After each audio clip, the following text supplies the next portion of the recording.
Good morning friends, स्वागत है आपका हमारे अपने YouTube channel the space academy में। चलिए आज हम स्टार्ट कर रहे हैं 10th क्लास का मैथमेटिक्स एनसीईआरटी सॉल्यूशन। तो ये जो अपना एमपी बोर्ड का जो सिस्टम था वो एनसीईआरटी सॉल्यूशन में चेंज हो गया है, तो उसी के अकॉर्डिंग हमने जो मैथमेटिक्स के लेक्चर हैं उसी के अकॉर्डिंग प्रोवाइड कर रहे हैं। तो इसमें एक्सरसाइज 3.3 का जो क्वेश्चन नंबर 3 है उसका 5 पार्ट जो दिया गया है वो आपके सामने है। ये बहुत ही इंपॉर्टेंट क्वेश्चन है और आने वाली परीक्षा में पूछे जाने के पूरे चांसेस हैं, तो क्वेश्चंस को बिल्कुल ध्यान से देखेंगे। तो चलिए हम शुरुआत करते हैं। सबसे पहले इस क्वेश्चंस को पढ़ेंगे कि इसमें पूछा क्या है और उसका आंसर किसके अकॉर्डिंग अपन को देना है। तो चलिए सबसे पहले अपन देखेंगे, यदि किसी भिन्न के अंश और हर दोनों में 2 जोड़ दिया जाए तो वह 9/11 हो जाती है। मतलब ये कि इन्होंने किसी भिन्न की बात की है और अपने पास वो भिन्न नहीं है। यदि वो भिन्न अपने पास नहीं है तो सबसे पहले हम उस भिन्न को मानेंगे, उसके बाद हम उसकी जो एक्टिविटी है उसे अपन करेंगे। तो सबसे पहले अपन देखेंगे कि इसकी भिन्न क्या होगी। तो यहाँ पे सबसे पहले मैं आपको बता देता हूँ, माना कि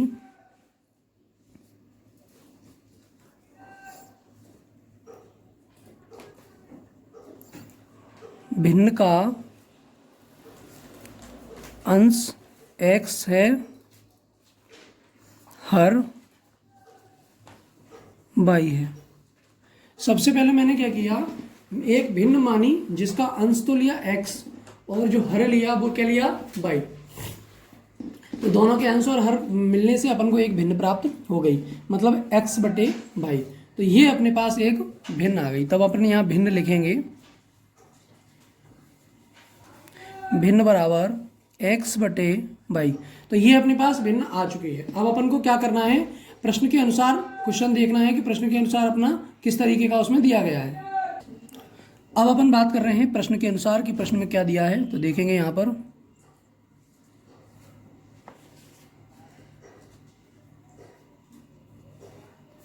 प्रश्नानुसार मतलब कि प्रश्न के अनुसार अपन पढ़ेंगे। तो सबसे पहले उसने क्या कहा है कि यदि किसी भिन्न के अंश और हर दोनों में 2 जोड़ दिया जाए। तो सबसे पहले अंश और हर में 2 जोड़ दीजिए। तो ये भिन्न का अंश है और ये भिन्न का y है, इन दोनों में 2 जोड़ दीजिए आप, ऊपर भी 2 और नीचे भी 2, बराबर ये कितनी बन जाती है 9/11। तो आप इसे 9/11 के रूप में लिख दीजिए। तो ये आपका पहला कंडीशन बन चुका है। तो पहले कंडीशन में उन्होंने क्या कहा है कि भिन्न के अंश और हर में 2 जोड़ दिया जाए। तो इनका क्या करेंगे अपन, जिसे हिंदी भाषा में बोलते हैं तिर्यक गुणा, तिर्यक गुणा बोलते हैं। तो अब अपन करेंगे जिसे क्रॉस मल्टीप्लाई भी बोला जाता है, मतलब कि 11 का मल्टीप्लाई तो करेंगे ऊपर वाली संख्या में और ये 9 का मल्टीप्लाई कर देंगे अपन इसमें। तो इनका मल्टीप्लाई करके देखते हैं। 11 का मल्टीप्लाई सबसे पहले आप x से करिए, चाहो तो आप इसे इस तरीके से एक स्टेप बढ़ा के लिख सकते हो, x+2 का मल्टीप्लाई 11 के साथ इक्वल में y+2 का मल्टीप्लाई 9 के साथ। इस तरीके से एक स्टेप बढ़ा सकते हो। आप इसे डायरेक्ट कर सकते थे लेकिन स्टेप बढ़ाने से ये थोड़ा आसान हो जाता है। तो 11 का मल्टीप्लाई x से करेंगे तो 11x आएगा, प्लस 11 का मल्टीप्लाई 2 से करेंगे तो 22 आ जाएगा, राइट, इक्वल में। उसके बाद 9 का मल्टीप्लाई करेंगे y से तो 9y आ जाएगा, प्लस 9 2 जा 18 आ जाएगा। अब अपन क्या करेंगे, x और y की संख्याओं को इधर लेंगे, बाकी की संख्या जो अचर राशि है उसे अपन उधर ट्रांसफर कर देंगे। तो चलिए देखेंगे, यहाँ पे ये दिया गया है 11x माइनस की 9y इक्वल में 18 और ये 22 इधर प्लस के हैं, इधर आके ये माइनस के 22 हो जाएंगे। तो अपने पास एक इक्वेशन आ जाएगी 11x माइनस की 9y इक्वल में 22 में से 18 अगर चले जाएंगे तो ये अपने पास माइनस के 4 बचेंगे। तो ये अपने पास मिल जाता है पहला समीकरण। तो ये अपने पास एक समीकरण प्राप्त हो जाता है, एक समीकरण ये मिल चुका है। अब अपन सवाल की दूसरी कंडीशन पढ़ेंगे। एक बार सवाल को फिर से देखेंगे, यहाँ पर रिपीट करेंगे। यहाँ तक अपन सवाल सॉल्व कर चुके हैं, ये अपना दिया गया है। उसके बाद अपन पढ़ेंगे, यदि अंश और हर दोनों में 3 जोड़ दिया जाए तो 5/6 हो जाती है। मतलब अंश और हर में 2 जोड़ने पर 9/11 हो रही है और अंश और हर में यदि 3 जोड़ रहे हैं तो वो 5/6 हो रही है। तो अकॉर्डिंग टू क्वेश्चन यहाँ पे अपन देखेंगे, यहाँ पे फिर से वही लिखा जाएगा, पुनः प्रश्न के अनुसार, पुनः प्रश्नानुसार में वही आ जाएगा x+3 अपॉन y+3 इक्वल में 5/6। मतलब x मतलब अंश और हर दोनों में 3 जोड़ दिया जाए तो 5/6 हो जाते हैं। वही कंडीशन फिर से आप करेंगे, यहाँ पे तिर्यक गुणा कर देंगे इनके बीच में, राइट। तो ये तिर्यक गुणा किस तरीके से करना है, 6 का गुणा करना है ऊपर, 5 का गुणा करना है इसमें, राइट। तो देखिए इसे आप उस कंडीशन में लिख लीजिए जैसा मैंने आपको पिछले स्टेप में बताया था। x + 3 के साथ आप 6 लिख लीजिए और y + 3 के साथ 5 कर दीजिए। 6x + 6 3 या 18, 6 का मल्टीप्लाई पहले x के साथ करेंगे, फिर 6 का मल्टीप्लाई 3 के साथ करेंगे, इक्वल लगाएंगे। 5 का मल्टीप्लाई पहले y के साथ करेंगे प्लस 5 का मल्टीप्लाई 3 के साथ कर देंगे। तो ये अपना स्टेप आ चुका है। उसके बाद अपन क्या करेंगे कि 6x + 5y, तो ये जो y है वो इधर आएगा तो ये माइनस का हो जाएगा, तो ये प्लस नहीं है, इसे आप माइनस नोट करेंगे। उसके बाद ये अपना 15 है और ये 18 इधर प्लस का है, इधर आके ये माइनस का हो जाएगा, ठीक है। तो ये अपना आ जाएगा 6x - 5y = -3। तो ये अपना समीकरण बन जाता है दूसरा। ये अपनी दोनों इक्वेशन अपने पास आ चुकी हैं। अब इन दोनों इक्वेशनों को अपन प्रतिस्थापन विधि या विलोपन विधि, कई विधियां हैं, इनसे आप सॉल्व कर सकते हो। तो चलिए मैं इन दोनों इक्वेशनों को प्रतिस्थापन विधि से हल करता हूं। चलिए देखेंगे।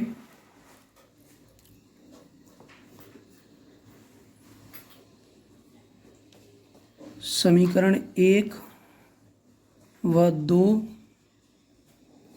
को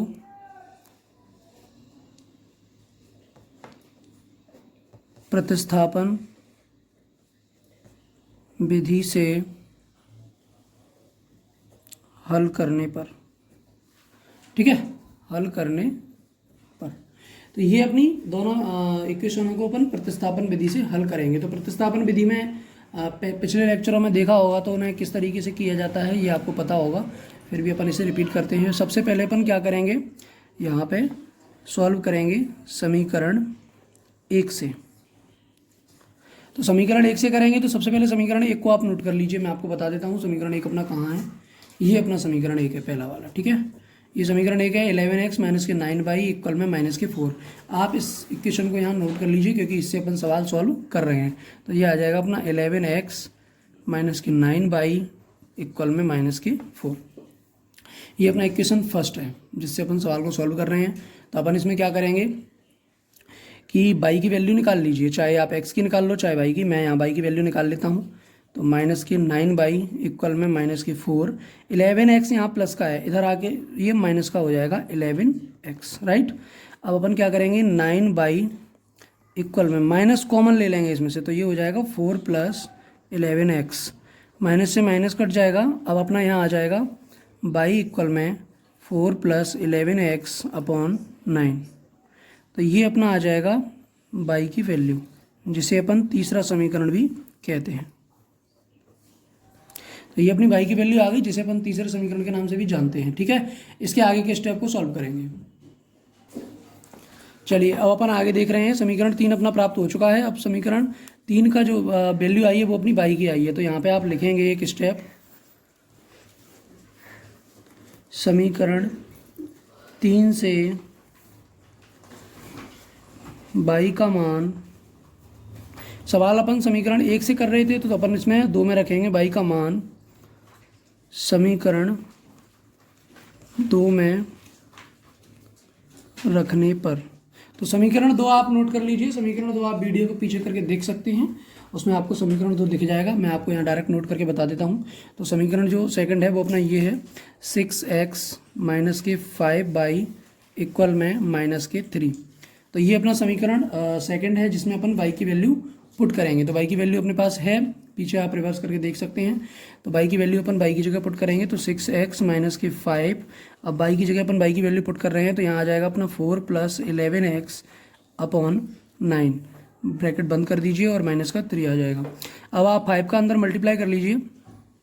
6x - 5 4 जा 20 और माइनस के 5 11 जा 55x, इसके अपॉन में आ जाएगा 9। यहाँ आप 1 मान लीजिए इक्वल में -3, राइट। अगले स्टेप को देखेंगे। तो ये अपने स्टेप हैं तो यहाँ से नोटिस करते जाएं।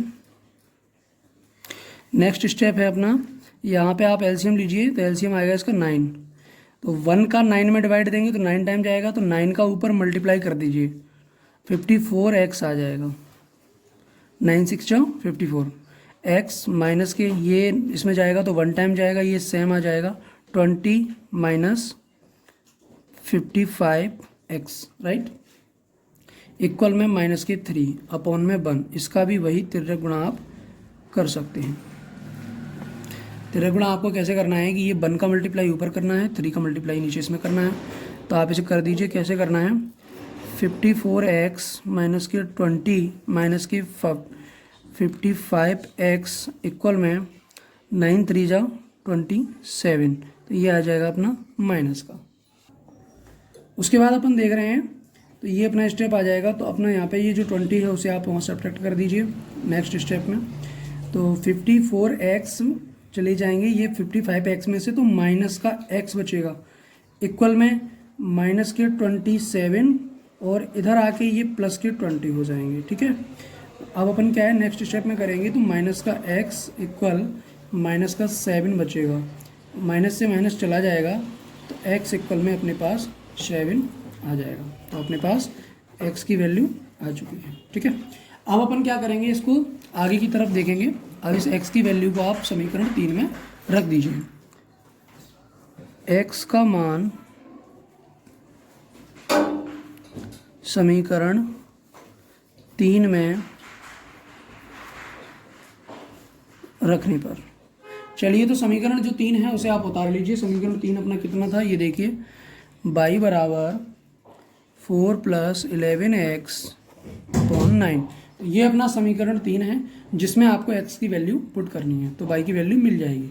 4 + 11 इंटू x की वैल्यू है 7 अपॉन 9। तो ये देखेंगे y इक्वल में, तो सबसे पहले आप क्या करेंगे, 11 और इनका 7 का आप मल्टीप्लाई कर दीजिए। उसके बाद अपन देख रहे हैं इस प्रकार से ये जो क्वेश्चन आया है, तो सबसे पहले आप 11 का और 7 का मल्टीप्लाई कर दीजिए, तो 4 + 77 अपॉन 9। उसके बाद y इक्वल में 81 अपॉन 9, 9 9 जा 81, तो ये अपना आ जाएगा y इक्वल में 9। तो ये अपनी y की वैल्यू आ चुकी है। अतः अब अपन भिन्न को देखेंगे कि अपनी भिन्न क्या प्राप्त हुई है। तो यहाँ पे आप लिख देंगे, अतः भिन्न बराबर x बटे y। तो मतलब x की वैल्यू आ जाएगी 7 अपॉन y की वैल्यू आ जाएगी 9। तो ये अपना उत्तर हो जाएगा। चलिए, ये अपना क्वेश्चन नंबर 3 का क्वेश्चन नंबर 5 था। तो ये अपना यहाँ समाप्त होता है। तो इसी प्रकार आगे के जो कुछ सवाल हैं उनको प्राप्त करने के लिए चैनल को सब्सक्राइब करके रखें और वीडियो को शेयर करें। धन्यवाद।